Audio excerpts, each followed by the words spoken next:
Excellent. Welcome to the AIX User Meeting, number 4. We have the virtual user groups that I highly recommend for things like Power and AIX and IBM I and that sort of thing. But we have a little about AIX in those sessions these days, so I created a new one. And in those sessions, they talk for an hour or an hour and a half on a very specific topic. And if that's something you're interested in, that's great. But if it's not your thing, then a lot of them are like, well, it doesn't apply to me, and not that interesting. So in this series of user meetings, I like to call it a magazine program. I've got 5 or 6 different topics to cover. Hopefully you'll find something in there that interests you. And I'll try and point you off to other places that have got more information if you want to find out more.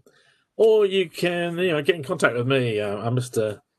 njmon on Twitter. You can find me on LinkedIn as well. You can even email me and all that sort of thing. So ask me questions, and that's what I'm here for. Up in the top corner in here, we have, I was saying when we were waiting to start, not many people actually turn up for these meetings, but a lot of people turn up in terms of replays. I checked it earlier on. We had 952 replays, so that's quite a lot actually. We only had 3 user meetings. Now, somebody is not muted at the moment. Could you mute yourself because we're getting echo feedback? Sorry, that was me, Nigel. This is Maria. Oh, Maria, well, you're welcome. You're a special exception, but please. Okay. I'll go on mute though. Okay, thank you very much. Okay, let's move on. Now, Maria's a very famous person as well. She's the offering manager for AIX. So we always kick back 1% of our salary back to Maria. I am joking, of course. Right, meeting 3, just a little reminder. You can go and get the replay from our standard URL for the user meetings. And I just got a little thing in here if you weren't there at the time. We have a thing about the live partition mobility checklists, ways of making sure that they're going to work first time. Lots of little gotchas will get covered that way. Don't forget to do the validation. That's a good way to see if it's going to pass the test and actually start. Last time around, njmon is now actually part of AIX. It has been since 2009, I think it is. So that's 11 years. And we hit the 1 million downloads. Very proud moment there for the father of njmon. And we also have the njmon for Linux, which is where the downloads are coming from these days. Once it's moved into AIX, we don't count the downloads for that anymore, because it's there every time you install AIX. It's already there. You don't have to go downloading anything. There's also on the Power Systems virtual user group, there's the Oracle best practice. Raf Schmidt-Danart, a good old friend of mine. I've known him for years and years. He is Mr. Oracle. When we produce a new hardware, he's the guy, the first person that gets Oracle running on it, and there's hundreds and hundreds of benchmarks. And that allows the firmware guys and the software guys to actually tune up everything before it actually gets released. So he gave a 2-part sessions there. So that's 3 hours of everything he knows, if you like, on getting the best performance of Oracle on the Power platform, running AIX, of course. Playing my own trumpet a little bit, we have this thing called AIX in Focus, which is a YouTube playlist out of my set of 200 YouTube videos there, all on technical subjects. So we covered the advanced O tuning commands, a nice set of commands that allow you to tune up, make all those changes to AIX in a very sensible, consistent way. And then we also had something about the toolbox in there. This is the open source toolbox for Linux applications. Strictly speaking, open source doesn't mean Linux, but that is where a lot of the interesting tools and programs are coming from these days. Okay, and we also had some please run, make sure you got your AIX and virtual IO server up to date. Speaking of which, I was talking to a customer this week. No, it's Monday, last week. And they're running AIX 5.2 on 40 servers and on Power 4 hardware. It's like absolutely insane. The hardware is not supported and the AIX isn't supported, but they're very reluctant to upgrade because they have a fairly stable environment. And if I told you what the application was, You'd be horrified how important it is that it's working, but there we are. So don't go there unless you've got some real severe constraints. Their biggest constraint is they're a government organisation and they have no money whatsoever, is what they keep telling us. Right, so here's the please run. I'm reminding you in here that if you've got AIX 5, there is no support. We pulled the support on that. I guess it's stable, and if you're not changing anything year to year, decade to decade, then it will just carry on running if you're a highly isolated environment, and that customer actually is. They're not. Internet gets nowhere near their equipment. But if you're on AIX 6 and you're running POWER7, then the extended support is actually finished for that. That was last month, September. It's gone now, isn't it? 0 months. You don't have support, even if you think you do. There isn't any support. I guess you may have cut some deal, but if you haven't cut a special deal, then that's it. You're not going to get support, which may be a bit of a shock when you phone in with an AIX 6 problem running on POWER7, and the guys say, yeah, we don't support that. You're going to have to upgrade your hardware or your operating system. Phone us back after you've completed that. Okay, there's another one down here, AIX 7.1, the extended support is starting next year. So again, if you can go to AIX 7.2, if you paid the software license, you're entitled to upgrade to AIX 7.2 for free, and that's your right.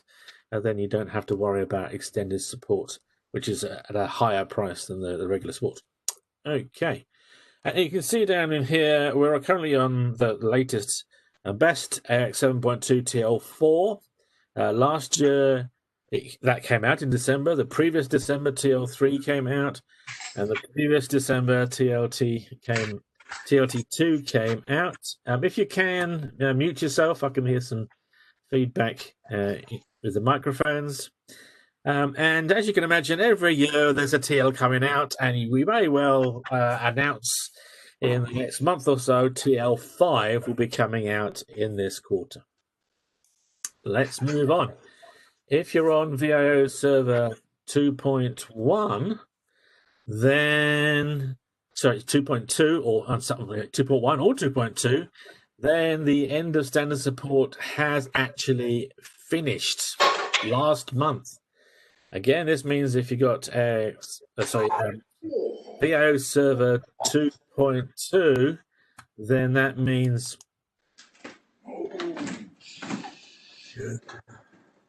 okay, so would the person using expletives please mute the phone? I have to get the right one. Okay, yeah, so you should have already moved up to VIOS Server 3.1. The latest when I looked last is 3.1.1.25. I don't know why we have so many numbers in this thing. It's not that complicated, really. And I've got a best practice web page there. That is all my hints and tips and recommendations of what to do, and that still applies. But you should be upgrading. Now, the problem is the upgrade from VIOS Server 2 to 3 is a large upgrade because you're moving from AIX 6, which, let's face it, is old and quite a bit slower than the latest versions of AIX. And so you have to do an upgrade by overwriting the operating system and reinstalling the virtual I/O resources, your virtual disks and virtual networks and that sort of thing. Any other applications that you've added on top of your VIOS server, then you'll have to redo that. And this can be quite a good cleanup exercise in removing lots of older software. Just going around muting a few people.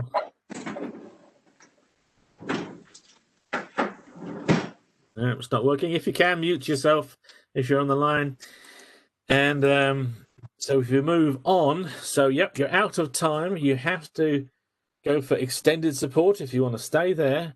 That is negotiated. So do phone up IBM or get hold of your IBM representative and start the negotiation for the price. It's not like a fixed price. You just buy it off our parts list.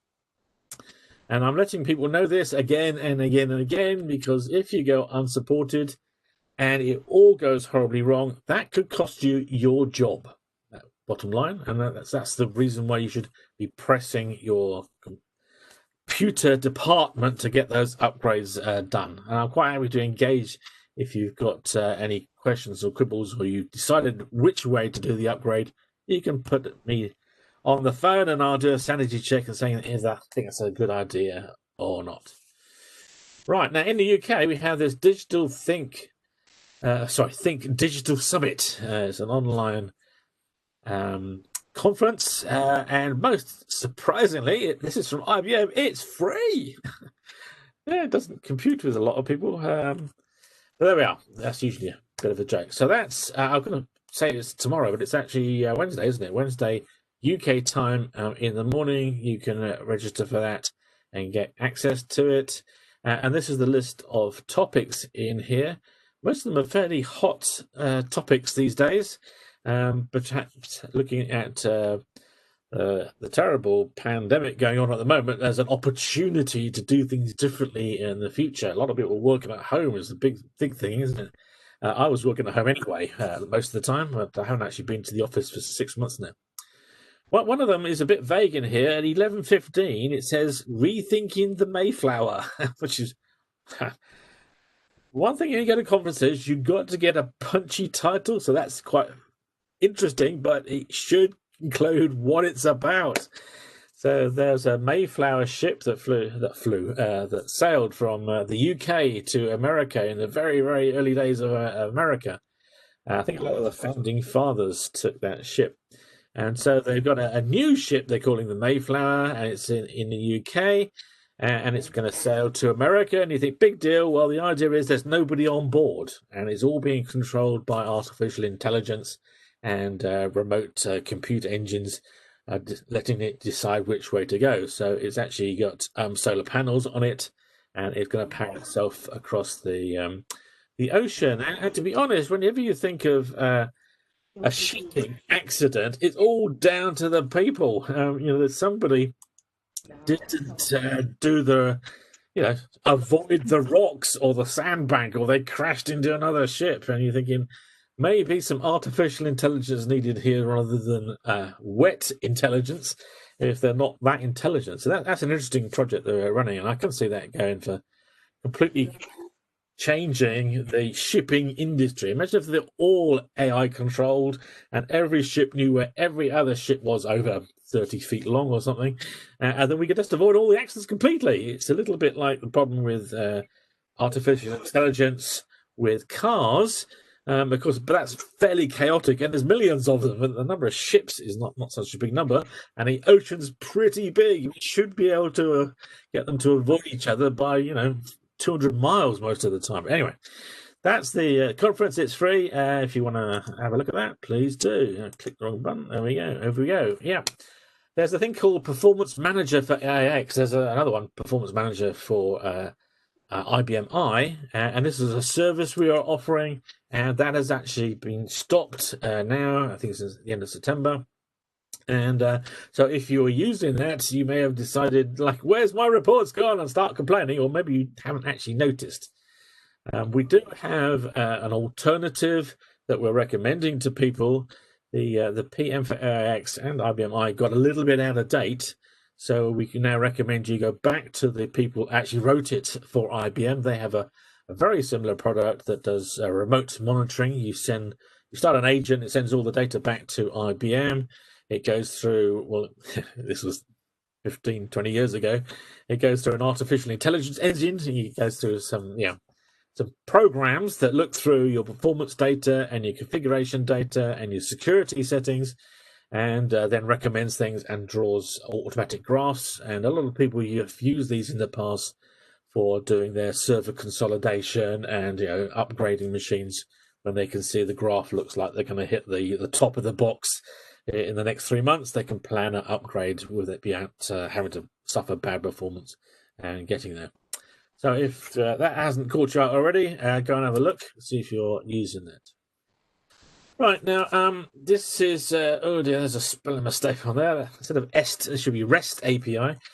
I wrote something called nextract. So this is Python programs that logs onto the HMC, pulls down what's called the PCM data. It's performance and capacity monitoring data or something like that. You can also, in that REST API, a different part of it, you can use that to get your HMC to create new logical partitions or change network settings and those sorts of things as well.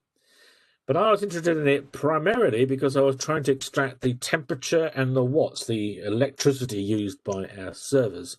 It turns out that only works on the scale-out machines anyway.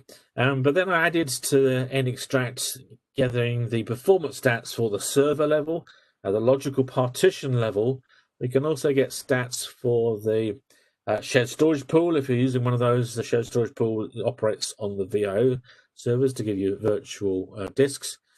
And so that was done in 2018 from me. And then I sort of largely ignored it. But now people have said, okay, I've got your njmon data for AIX on Linux, but I can't monitor IBM I.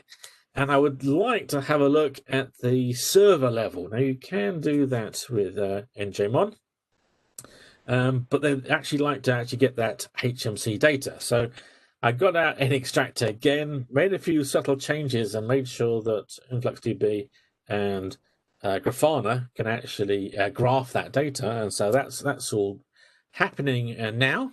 This will come up in my follow-up session at 4:30 in what's that? Yeah, an hour's time. And then we'll go into a little bit more detail there. But these are the sort of graphs you can get off this. So we have server, the big picture at the back, which is the server CPU and memory. And then we have the VIO server CPU and memory. The VIO servers, we have the fiber channel network stats and the actual network stats. And then we can do aggregation of your logical partitions. So in this picture in here, I'm not sure if you can see the pointer or not, but these are adding up all the LPARs. So you can see which LPARs using most of the machine. I guess this light blue in the middle here is the one called VM80. It's actually running SLES 12. Okay, doesn't matter. But that is available for you as a package if you're interested. Then if we look at the LPAR data, we have CPU, memory, disks, kilobytes, and I/O and network kilobytes. And actually, there's bytes on this one. I think it's kilobytes. And the I/O, the number of packets going in and out on your network. So this is fairly low-hanging fruit. It's fairly easy to do. Now, one thing I must say is that some people have got into this and thought, wow, this is really great, and get all sorts of stats. The data we can see on these two charts here, this is all the data you get out. It's not vast quantities of performance data. All of them are actually there, and so it's up to you if you want them or not. Now, I'm actually preparing for IBM TechU. That's the Technical University, one of our big conferences in the year, coming at the end of October. Now virtual, of course, so we can't meet anybody these days, which seems a bit of a shame, but there we go. And so I'm running an AIX Performance Tuning Lab, a bit of an introduction to that. Now, a colleague of mine wrote it and then sort of changed his job. So I inherited the lab, and I didn't mind that because the tool that we're doing the monitoring with is njmon. Yay! That's me. And I can't really avoid this. This time round, we're going to be using SkyTap. So they provide AIX virtual machines in the cloud. And we're quite grateful for these guys because they're offering their services for free if we do a bit of advertising for them. Let know people that we're actually using SkyTap to run these performance sheets. And here's me, just a little picture in here. These are my virtual machines on the top left. We're going to SSH into like a gateway machine, then you run a little corn shell program, and you'll dive off to the actual machine. You're going to have it's a virtual machine each for the students. There's 12 people in each class, and we're doing 2 classes. So if you get into TechU, make sure you book up early because there's a limited number of places. We may try to run the course again if it's oversubscribed by a long way. Okay, and yeah, this is one of the slides I'm using on the day. So if you got Windows, Mac, Linux, anything with PuTTY, we've got to be running SSH to get into the machines. And if you haven't got that, well, bad luck, you're in the wrong session. I'm sorry, there are limits to what we can support. Okay, right. Oh, this is another one. I maybe shouldn't have included this, but this is the idea here is you have the lab notes over in one side, and then in one of the windows you'll be running njmon to look at what's going on. You know, 3 busy CPUs, and then in the top window you'll be running commands or generating workload and seeing what's going on. Okay, this is the tweet that I put out. If you listen to Mr. njmon on Twitter or LinkedIn, then you'll be getting these anyway. So it's a reminder to connect to me. I'm also running njmon graphing lab, collecting AIX data. And so we've got a different lab there where you're all looking into one machine that's running InfluxDB and Grafana, and then you can go and create your first set of graphs.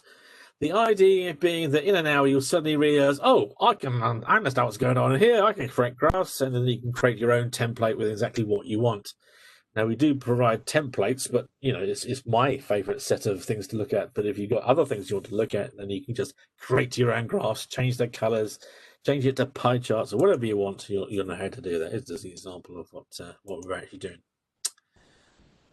Right, here's another one. I think it was Maria actually pointed this one out to me. If you go to ibm.com IT infrastructure /power/os/AIX, you get a page. There's a whole bunch more things further down the screen. At the top in here, we have this IDC vendors spotlight report. If you click on that, it will ask for some details of who you are. And then at the bottom, click and no, you don't want IBM to contact you. And then there's quite a big report about the UNIX industry. And independently of IBM, we have our view of what's going on, of course. And it says over the past 20 years, this is really blunt, right? Let's speak as it is, all right?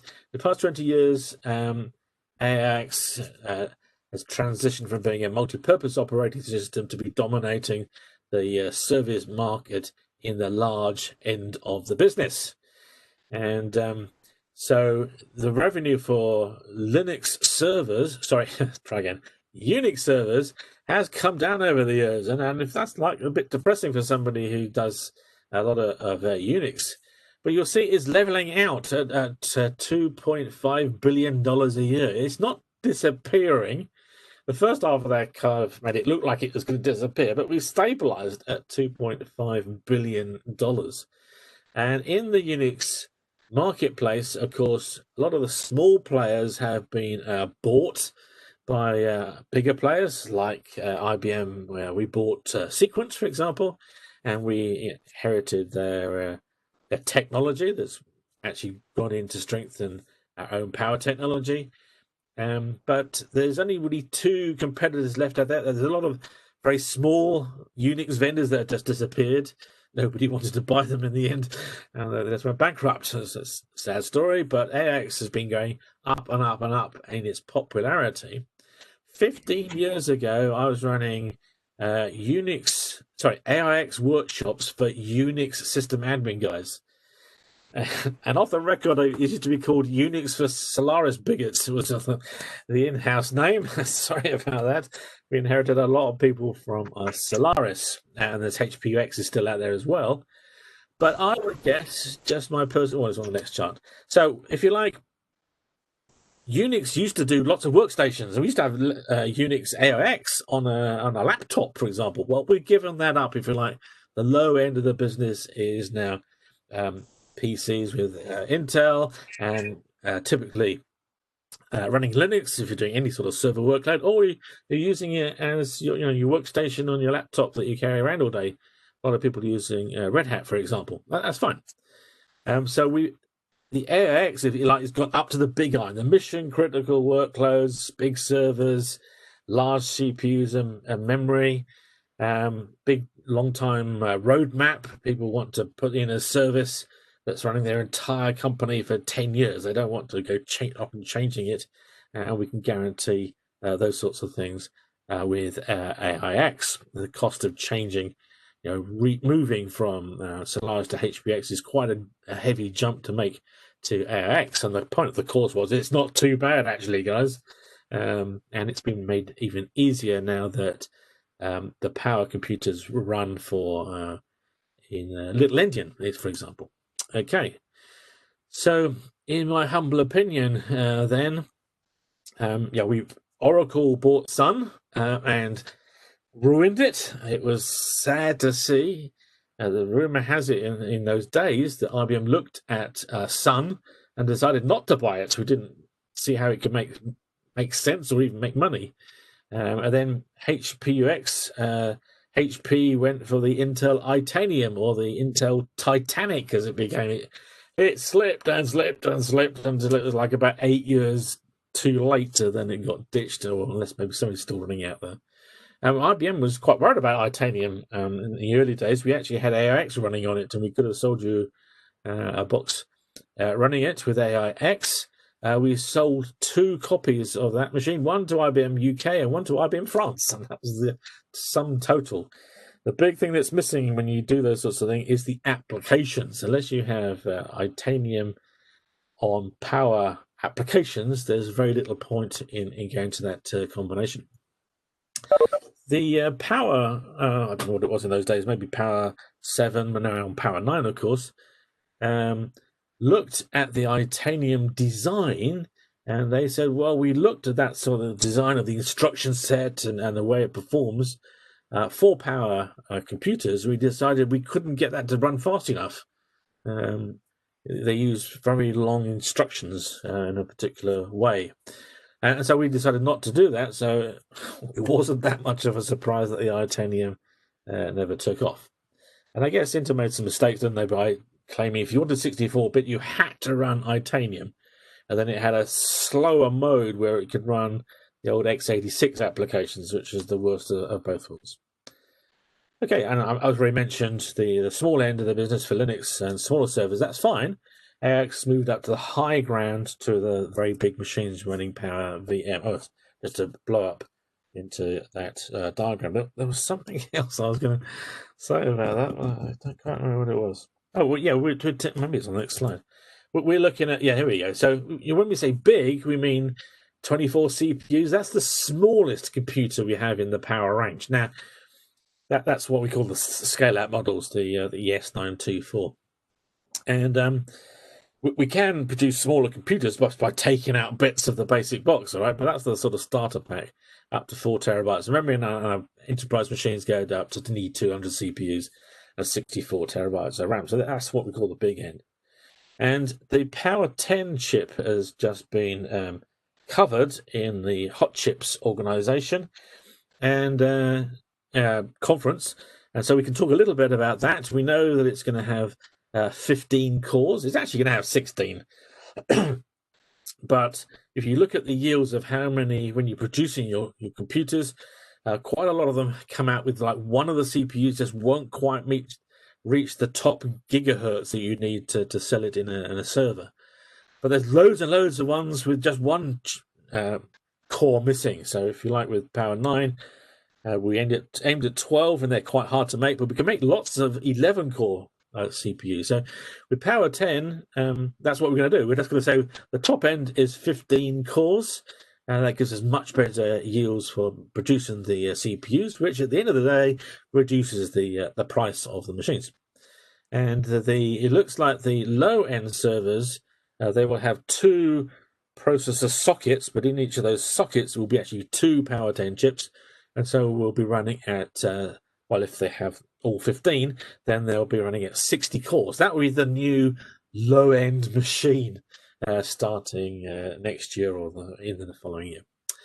Okay, and you can see in here, if you look at my little red dotted line, that we've leveled out at 2.5 billion, and I reckon, I don't have any evidence, I haven't even gone looking for evidence, that's 2 billion of AIX revenue, and there's the other bits and pieces for the other vendors and smaller vendors as well that we don't recount. That's my opinion. It could be more than that. 2.25 billion. That's a nice market. We can live with that. We can make some money in that. It's enough to make our big iron computers and carry on helping our customers. Yeah, I mentioned this a little earlier for AIX using other versions. 15 years ago, we were running courses in that, and that's how we tend to know quite a few of the Solaris people moving over. And I actually wrote the course, or one of them. There's a similar one in America, and there's cunning plan to convert those. This is the difference. Different bits and pieces for AIX, and so if you wanted to come over, Unix and all the Linux these days, moving to AIX isn't that a big deal. There's a lot of things that are absolutely identical. System admin tends to be one area that's slightly different, but even those differences aren't big. And if you like, AIX is the luxury operating system. We have the logical volume manager, we have JFS2, and those sorts of really strong pieces of technology that makes life easier. And we have things like SMIT that make it even easier to actually manage and change these things. So that's cunning plan I have. We'll see how that goes. Now, again, this will come up in my next session at 4:30, which is, literally an hour away from now. But if you're not going to get to that, this is pointing out the fact that the InfluxDB, this is a time series database I've been using for nearly 2 years now, and Grafana, which is a graphing engine that pulls the data out of InfluxDB and gives you a very, very quick way of drawing new graphs, changing them exactly the way you want them, looking for trends in different pieces of data. And I've written these two tools called njmon and nimon that will actually pull the data out of AIX using the libperstat library, another strong piece of technology for AIX, and pushing that into the database. So we end up with 1,500 statistics, even in a small copy of AIX. If you go big with lots of disks and lots of networks and things, lots of file systems, the numbers mushroom from there. So, what's this slide about? Well, down on the bottom right, we have Powerdevops.com. This is a company that has a lot of really good guys in it. So they compile some of this open source software that IBM doesn't for the Power processor. Now, so I've been using InfluxDB and Grafana on Linux on Power. I'm using Red Hat because that's the one that IBM loves these days. And I've been doing that for 2 years, but it's also now available on AIX. It was InfluxDB got there quite early, but not Grafana. And the guys at Powerdevops now compile this into install P format. So it's just a command away to actually install these new packages, and that's a lot easier. In the past, we had like tar files, and you had to put the files in the right places to get it to work. So that's made a lot easier. Down on the bottom left, you're using njmon. J stands for JSON format.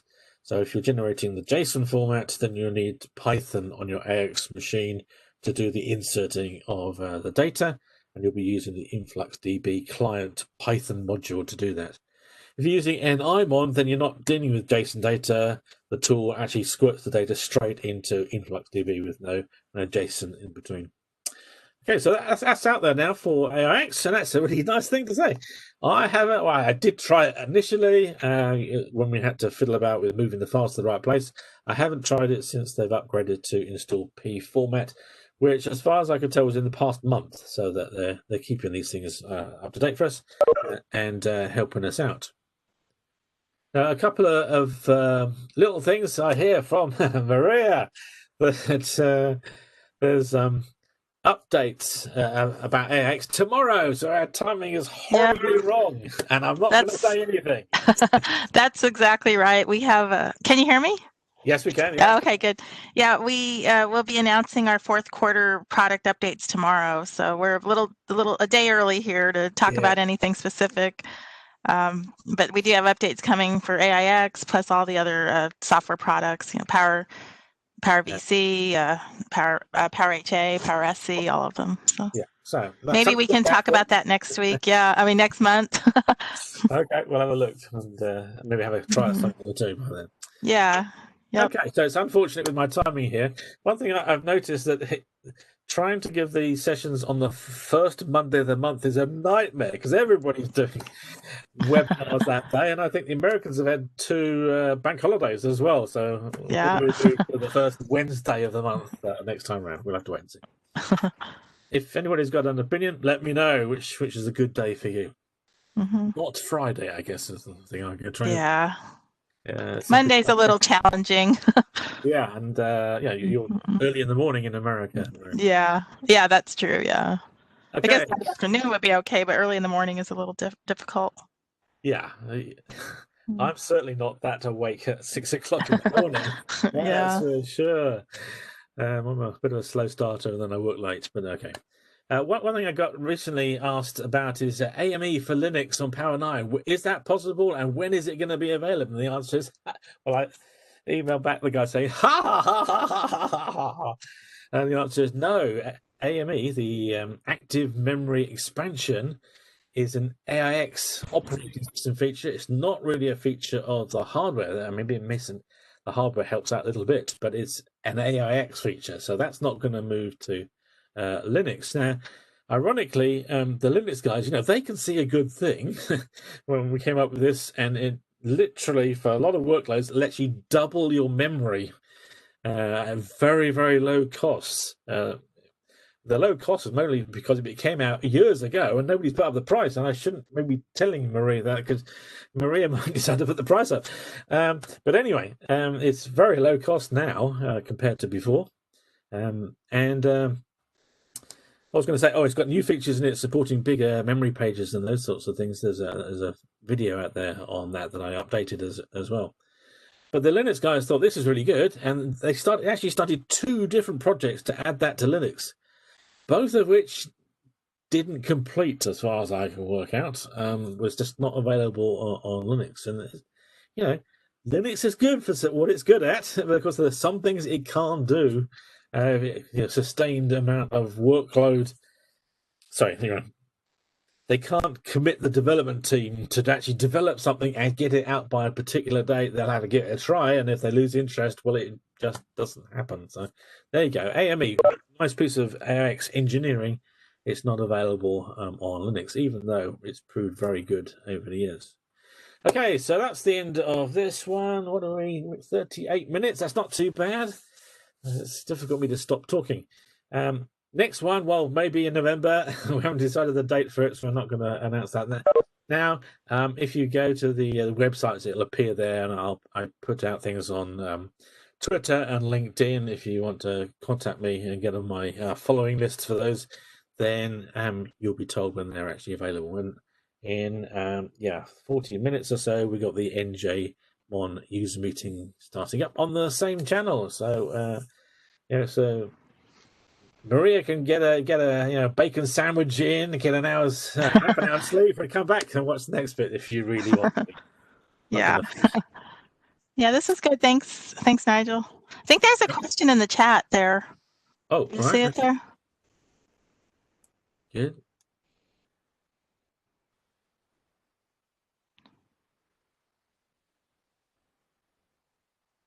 Okay, so we have a for the VIOS Server 2 going out of support. He has raised concerns about losing mappings when upgrading to 3.1. Yes, major concern.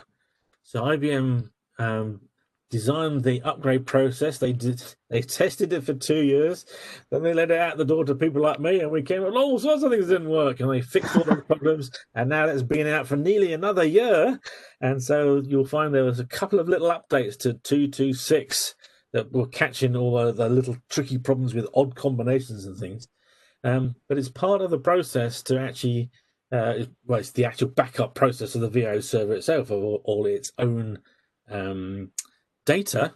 And then you overload the copy of AIX with the new copy of AIX with the packages you need to support the VIOS server, and then you pull back the backup to get that up to all your resources back on. And if you go to that website with best practice, it's full of stuff in there to give you hints and tips. One of the big ones that people are still shocked about, even though it's written in that best practice 4 times, is that your H disk will get renumbered. Now, in AIX, when you first start them, it's virtual machine these days, isn't it? The disks will come out in the order of the SCSI buses as they're explored, going down a standard list of going down the internal buses and the external buses if you've got remote I/O drawers. And so you'll get an initial numbering of your H disks. If, of course, you add a new disk, perhaps internally, then it won't be in. You can't have HDisk 2.5, so it will come out as HDisk 26 or something. When you upgrade it, it will relook at the HDisks and renumber them. And people are like, "Whoa, this is terrible!" But no, that is what you expect when you upgrade AIX, and the software that remaps your virtual resources knows about that and will end up on the right disk. And then some people say, yes, but we like the old numbering of the disks. I want to rename the disks. Now, that is possible with AIX. That, in my opinion, is suicidal. Just don't go there. Just accept you now have a better list of numbers for your H disks, and the VIOS server has been worked out so that it all still works. I mean, they don't use the HDisk numbers internally. They will have those great big horrible part numbers for unique IDs on the disk. So it'll actually sort all that out and work it all out. Don't worry about it. If need be, you'd have to change your documentation. Okay. 226.51. Well, that's the very latest, so you're ready to jump over. And you should get a performance benefit out of it. AIX 7.2 that you'll jump to, it is a faster operating system than AIX 6.1. For example, you can switch on SMT8. That's not available to you with the older VIOS server. And that's particularly strong on the POWER9. Okay, if anybody wants to unmute themselves, I think you can do that. I've forgotten if I can do it or not. But let me stop sharing. If anybody's got any questions, verbally ask me those. You can do those now. If not, I'll stop. You can always contact me with LinkedIn or nag@uk.ibm.com. All right, thanks for your time. I'm going to stop the session now.